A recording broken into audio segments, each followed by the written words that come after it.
Guys, welcome back to my channel. ഇന്ന് രണ്ടാം പെരുന്നാളാണല്ലോ. അപ്പോൾ നമ്മുടെ വീട്ടിൽ ഇന്ന് റിലേറ്റീവ്സ് ഉണ്ട്.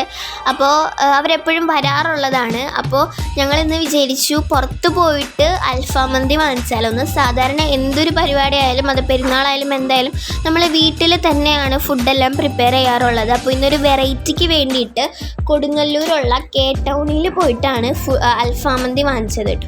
അവിടുത്തെ റൈസ് ആയാലും അൽഫാം ആയാലും പൊള്ളി ടേസ്റ്റാണ്. അപ്പോൾ എല്ലാവരും മസ്റ്റ് ട്രൈ ആണ്. ഉമ്മച്ചിയും ഉപ്പയും അമ്മായിയും കൂടിയിട്ടാണ് അവർ പോയിട്ട് വാങ്ങിച്ചത്. അവർ 1 മണിക്ക് വീട്ടിൽ നിന്ന് ഇറങ്ങിയെങ്കിലും വന്നത് ഒരു 2 മണി 2:30 ആയപ്പോഴത്തേനാണ്. ഇവിടെ ഞങ്ങളെല്ലാവരും വിശന്ന് ചത്തു. ഞങ്ങളെ കൊടൽമാല വരെ പുറത്തേക്ക് വരുന്ന ഒരു അവസ്ഥയായിരുന്നു. കാരണം അവിടെ അത്രയും ടൈം എടുത്തു. ഞങ്ങളിതിന് നല്ല വെയിറ്റിംഗ് ആയിരുന്നു, ഇവരെപ്പോൾ വരും എന്നുള്ളത്. അവസാനം അവർ വന്നപ്പോഴാണ് ഞങ്ങളുടെ ശ്വാസം നേരെ വീണത്. അത്രയ്ക്ക് വിശപ്പായിരുന്നു ഇവിടെ എല്ലാവർക്കും. അത് കണ്ടതോട് ഞങ്ങൾക്കൊരു വെയിറ്റിംഗ് ഇല്ല. ഞങ്ങൾ ഒരു ആക്രാന്തം പോലെ കഴിക്കാൻ പോവായിരുന്നു കേട്ടോ ഗേസ്. അപ്പോൾ ഇവർ പറഞ്ഞത് അവിടെ നല്ല തിരക്കായിരുന്നു എന്ന്. അത് നിങ്ങൾക്ക് വീഡിയോയുടെ ഫസ്റ്റ് തന്നെ കണ്ടാൽ മനസ്സിലാവും. അവിടുത്തെ ഫുഡ് തന്നെ ഒരു പുള്ളിയാണ്, അതുകൊണ്ടാണ് അവിടെ അത്രയും തിരക്ക്.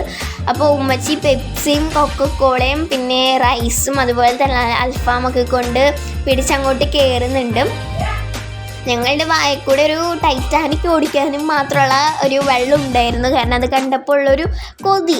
അപ്പോൾ അത് നമുക്ക് എല്ലാവർക്കും ഉണ്ടാവും അതൊക്കെ കാണുമ്പോൾ. ഇപ്പോൾ മന്തിയാണല്ലോ നമ്മളെല്ലാവരുടെയും ഫേവറേറ്റ്. ബിരിയാണിയൊക്കെ കടത്തി വെട്ടിക്കുന്നൊരു സംഭവമാണിത്.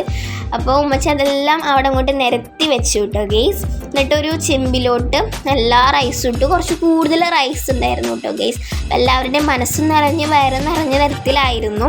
അതിൻ്റെ മേലെ കൂടെ കുറച്ച് അൽഫാം പീസസും ഒക്കെ കൂടെ ഇട്ട് പൊളിയായിരുന്നു കേട്ടോ ഗെയ്സ്. അപ്പോൾ എന്തായാലും നിങ്ങൾ അവിടെ പോയിട്ട് എന്തായാലും ട്രൈ ചെയ്യണം. കാരണം അത്രയ്ക്ക് ടേസ്റ്റിയാണ് അവിടുത്തെ ഫുഡ്. അപ്പോൾ അവിടെ അൽഫാം മന്തിയും അതുപോലെ തന്നെ അൽഫാം മാത്രമല്ല ഉള്ളത്, അവിടെ ചൈനീസ് ആയിട്ടുള്ള ഫുഡ്സും ഉണ്ട്.